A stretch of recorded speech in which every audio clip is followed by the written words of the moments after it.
Bueno, esto, la deuda ilegítima, renuncia del Parlamento, desafío de la democracia, ha sido escrito por vos, lo vas a presentar en Altagracia hoy, mañana en el CISPREN y el jueves en Villa María. Así es. En principio, ¿qué dice? ¿Que estamos mal? En realidad, más que qué dice, es por qué decidimos publicarlo. El libro compila la tarea que desempeñé como diputado en la única comisión bicameral que se creó para investigar la deuda. Esa comisión se creó en el 2014, funcionó en el 2015 y en determinado momento el Parlamento le quitó el apoyo, no terminó su tarea.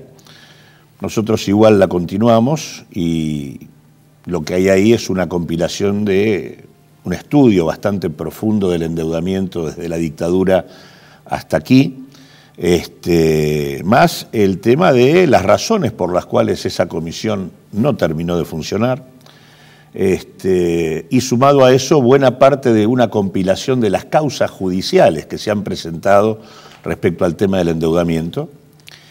Y eso está hasta el 2015. Y después lo que hay es un primer capítulo que actualiza el fenómeno de la deuda desde que asume Macri hasta aquí.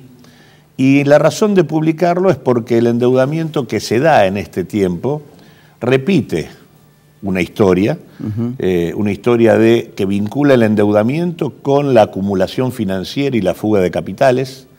Macri tomó aproximadamente 107.000 millones de dólares en su gestión, de los cuales 70.000 millones de dólares se fueron y el resto se utilizaron para pagar intereses de una deuda anterior. Y en ese marco, además, también repite la historia de una relación con el fondo, que es una relación absolutamente irregular, en donde el acuerdo es un acuerdo que, por un lado, violó la Constitución Nacional. Macri no tenía facultades para llevar adelante ese acuerdo. No existen los actos administrativos elementales ni del Ministerio de Economía, ni de la Secretaría de Financiamiento, ni del Banco Central respecto al acuerdo firmado, pero al mismo tiempo el fondo le prestó a la Argentina violando su propio estatuto una y otra vez. El fondo tiene una regla muy clara en su acta constitutiva, en su carta constitutiva, que es que no puede prestarle a países en situación de fuga de capitales, y Argentina ha sido el paraíso de la fuga durante toda esta gestión, a punto tal de que en el mismo periodo en que el fondo prestó 44.000 millones de dólares, se fueron 37.000. Entonces, lo que surge del recorrido que ahí presentamos es que la Argentina nunca hizo lo que había que hacer con el endeudamiento. Lo que había que hacer era auditarlo, investigarlo, definir qué grado de legitimidad tenía el endeudamiento y cuál no, y que esta es una oportunidad de hacerlo. Básicamente porque está muy repetido el tema de que las deudas se pagan, cosa que nosotros compartimos. Las deudas se pagan, pero las estafas no. Sí. Y la diferencia entre una deuda legítima y una estafa es la investigación. Por eso nosotros creemos que efectivamente el Parlamento, por eso el título, el subtítulo que dice renuncia del Parlamento, desafío de la democracia, es que el Parlamento haga lo que nunca hizo, que constituya una bicameral y que investigue la deuda. Y que tengamos el listado de quiénes fueron los bancos que colocaron la deuda argentina, quiénes fueron los funcionarios que actuaron en ese proceso, al frente del Ministerio de Economía, al frente del Banco Central, al frente de la Secretaría de Financiamiento, qué relación existe entre esos funcionarios y esos bancos, si es que existe alguna, si se cumplieron las normas que existen en la Argentina para endeudar el Estado o no, y quiénes fugaron. Entre quienes colocaron la deuda, quiénes fueron los funcionarios y quienes sacaron dinero del país, hay sorprendentes coincidencias que nos van a permitir en algunos casos dar de baja parte de la deuda y en otros casos van a establecer responsabilidades penales y políticas que seguramente nos van a permitir que el peso del pago no caiga como siempre en las espaldas del conjunto de la sociedad a través del presupuesto, sino que caiga sobre aquellos que han hecho muy buenos negocios con el endeudamiento. ¿Vos lo denunciaste, Macri? Sí, está denunciado. Lamentablemente, como suele ocurrir con el Poder Judicial, funciona con espasmos políticos, es decir, en función de la onda, hay cosas que caminan y cosas que no, pero la denuncia que hicimos fue retomada por uno de los fiscales federales, por el fiscal Dilelo, sí, que le pidió al juez Ercolini que investigue, porque el argumento gubernamental para decir que podían acordar con el fondo sin pasar por el Parlamento se sostiene en un artículo de la Ley de Administración Financiera de comienzo de los 90, que es el artículo 60, que efectivamente el Parlamento le delega al Ejecutivo la posibilidad de hacerlo, pero ocurre que ese artículo no está vigente. Y no está vigente porque lo volteó la Constitución del 94, que impide la delegación de facultades del Parlamento al Ejecutivo sin plazos ni objetivos precisos. Ese artículo no los tiene. Y solo puede funcionar ese artículo cuando se lo prorroga. La última vez que se lo prorrogó fue en el 2010, Macri no lo prorrogó. Ciertamente tendría que haber discutido el Parlamento el acuerdo. ¿Macri ya fue? Sí, claro, eso está es más que evidente, ¿no? Solamente en todo caso creo que Macri le ha costado reconocerlo, por eso ha tomado definiciones francamente incomprensibles. ¿Hubo una manipulación entre el viernes antes de las PASO y el lunes? Absolutamente. Construyeron un cierre de campaña generando una suerte de euforia bursátil absolutamente falsa y la verdad que dejaron subir el dólar de manera deliberada el lunes. ¿Quién llenó la canasta esos días? ¿Quién se llenó la canasta esos días? No tengo los datos sobre eso. Pero sí está claro que los controles que pusieron ahora al final es lo que tendría que haber existido al comienzo, si querían sostener una transición razonable. E incluso estos controles tienen agujeros muy grandes, ¿no? Porque la verdad que este tema de que se puedan ir $10.000 por persona por mes, los que compran dólares en la Argentina son aproximadamente 1 millón de personas. Esto implicaría que si compran $1.000 cada uno, se van mil millones por mes. Esto es prácticamente, por un lado le estamos pidiendo a los exportadores que liquiden, ¿no? Primera barbaridad que Macri hizo, permitir que pudieran liquidar cuando quisieran. Pero digo, ahora se les pide que liquiden, pero en realidad estamos permitiendo que salga prácticamente lo que serían nuestro saldo comercial positivo de un mes. ¿La CUNSA es el bombero? Sí, claro. Es un bombero, espero que sea un bombero.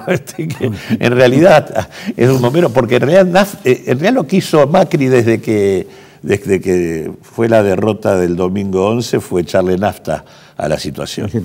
Escuchame una cosa. Los 31 de diciembre se festejan que termine el año. Y se pide por un año mejor. Pero el 1 de enero la situación que vivíamos al 31 de diciembre es igual. No cambia. A veces puede ser peor. Puede ser peor. El 10 de diciembre puede asumir un nuevo gobierno. ¿Y no sé qué va a cambiar? Bueno, a esto viene el tema del libro también. Porque Macri se va, el acuerdo con el fondo está. Sí, ¿y? Ese acuerdo con el fondo, la situación, los compromisos y vencimientos que tiene acumulado el gobierno que viene son absolutamente inafrontables. Argentina va a tener que discutir una reestructuración de su deuda y yo espero que lo haga sobre bases distintas a las que lo ha hecho siempre.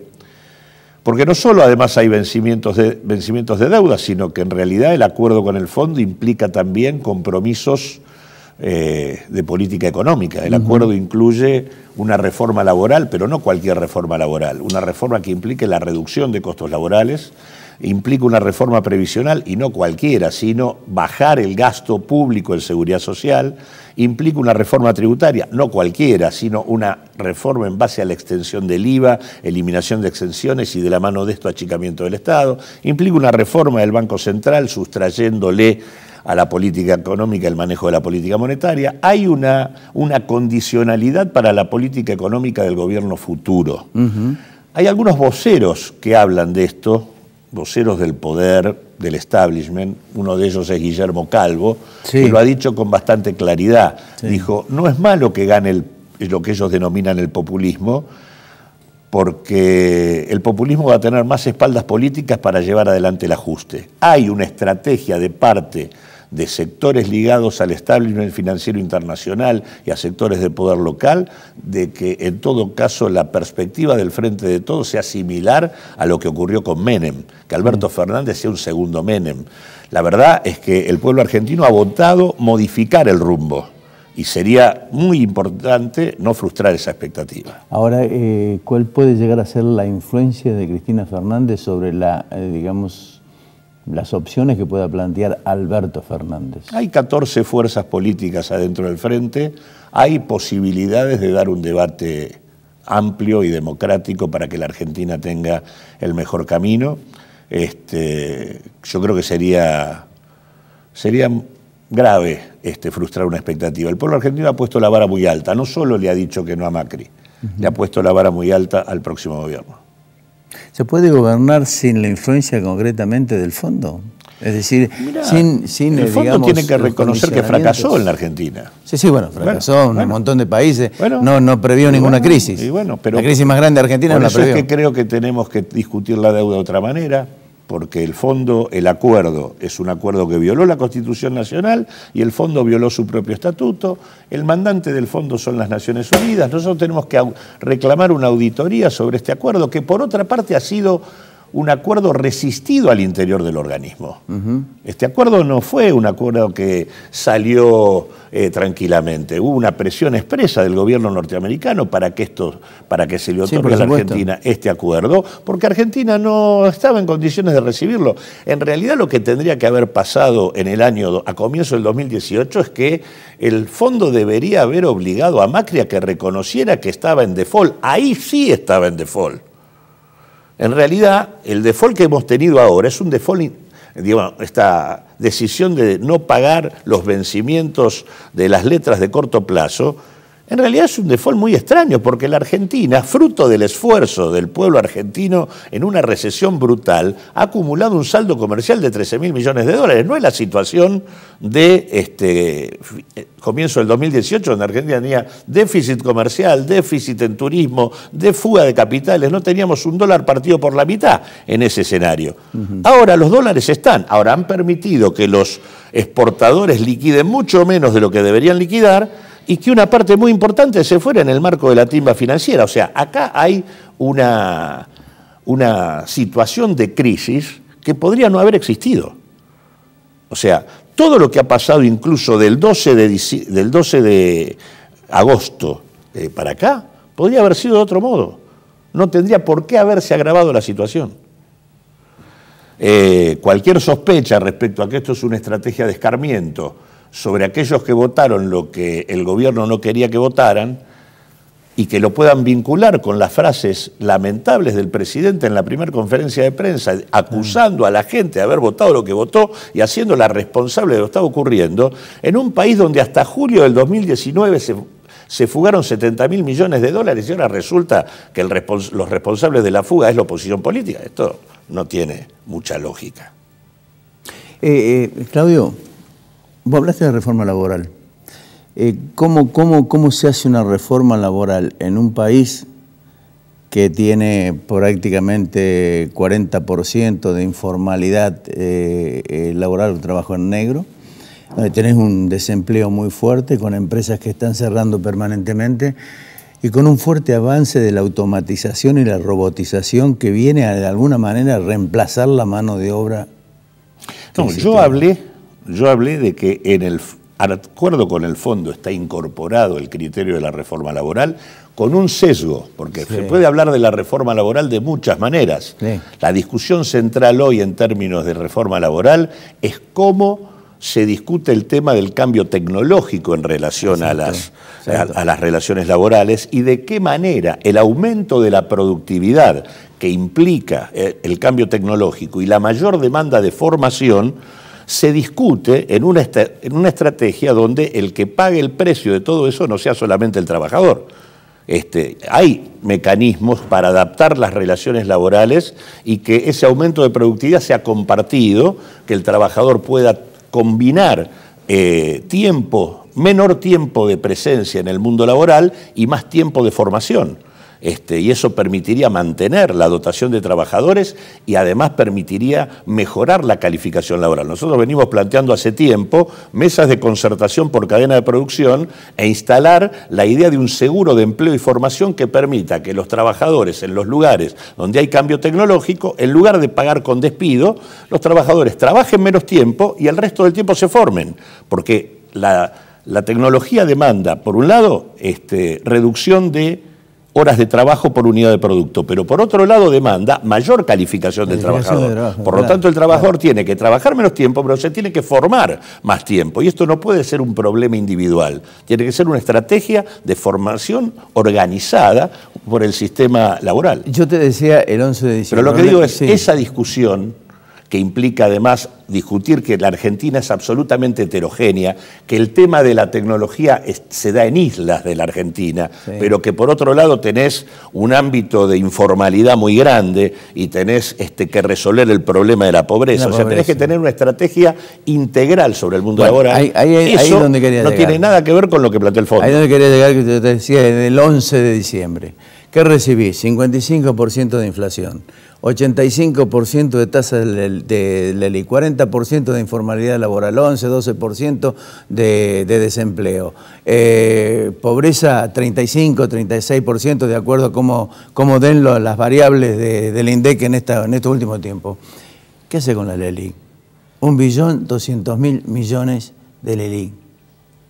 ¿Cómo salí de eso? No es un tema... No se sale con... ¿Son bonos? Sí, puede haber un bono, digo, vamos a ver cómo llegamos ahí. Un bono voluntario devolverle... Vamos a ver cómo llegamos ahí.